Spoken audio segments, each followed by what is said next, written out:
So, welcome everyone to our Executive Insights podcast. My name is Mark Robinson. I'm the director for the School of Business here at iGlobal University. And today I want to welcome to our podcast CEO of Oz Digital Consulting, Mr Shamim. Amjad, welcome. Thank you. Great to be with you. Good to see you again. Thank you so much. So I wanted to introduce you to our viewing audience from your LinkedIn profile. As we were just saying, Oz Digital Consulting has been around for almost now 25 years. So that's a fantastic achievement right there. It's, time flies when you're having fun. And if you enjoy what you do, then it's not work. So I'm having a great time every single day. Great. Well, let me begin that Oz Digital Consulting is a global consulting technology company.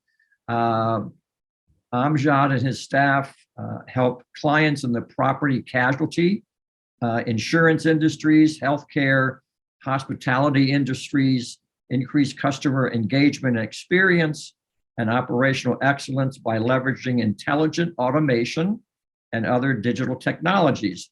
And I was fascinated by some of the other companies that you've worked for, including CareCentric and Accelerate. You've also been recognized throughout the industry.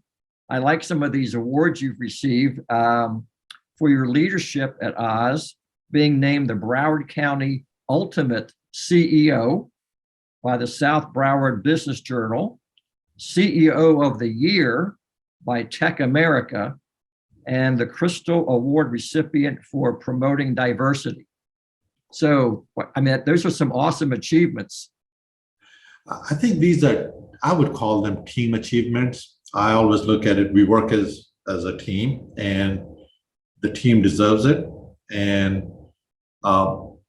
you win as a team, you lose as a team. So when you win as a team, it's really the credit goes to the team. And, we don't lose that often, but if we lose, that means I haven't done my job and I have to accept responsibility. But, it's good awards. I'm really proud of all of them, but the diversity one, we believe in diversity. We promote diversity every single day. And I'm part of the diverse culture also.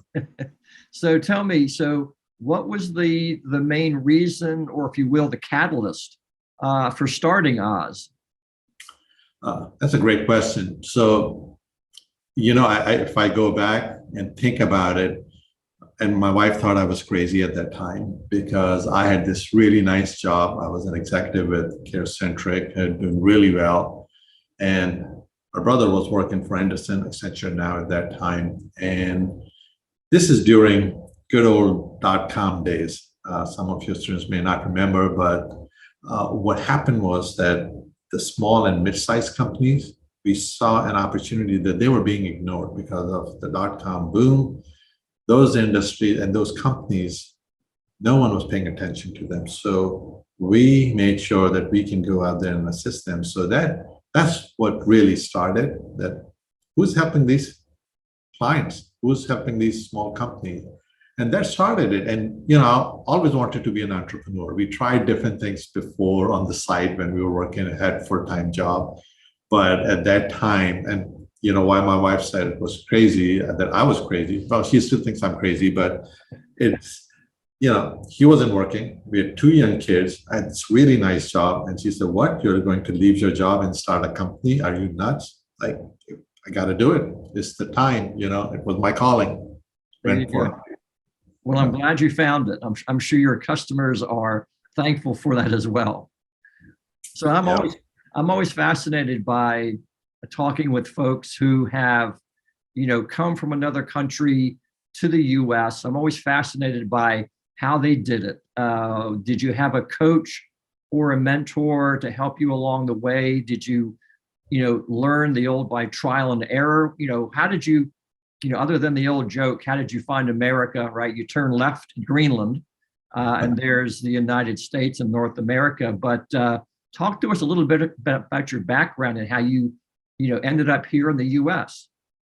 Right. So, originally I was born and raised in Pakistan. I came here when I was a teenager. My family lived in India for centuries. They migrated to Pakistan. And then my dad told me, he said, America is the land of opportunity. My brother came here in the late 70s and I followed him a year or two later. He said, it's a land of opportunities. You're a hard worker. You're honest. I think you can do well there. And that's when he sent me that one-way ticket to US. I landed here, and I still remember a couple of things that you'll never forget. One was I'm in America. I got to do it on my own, not ask for any help. And the second thing was I'm landing in Miami Beach. I told my brother, I got to go see Miami Beach. Can you show me Miami Beach? And, and after that, this is important because, came home and running water, power wasn't going off. And I'm like, wow, we have running water. The power doesn't go off here. Things we take for granted. And I tell my kids who were born and raised here, this wonderful country has given you so much. Don't take it for granted. Appreciate it and work hard, and you can do anything and everything. So my coach and mentors were, my brother and some of my friends, and we worked hard. I had 2 or 3 jobs, at least 2 jobs when I was going to school. Sometimes I had 3 jobs, so didn't sleep much. But Mark, the beautiful thing is that I was able to work. In some countries, you want to and you don't have jobs. In America, my first job was working in a chemical factory mixing chemicals.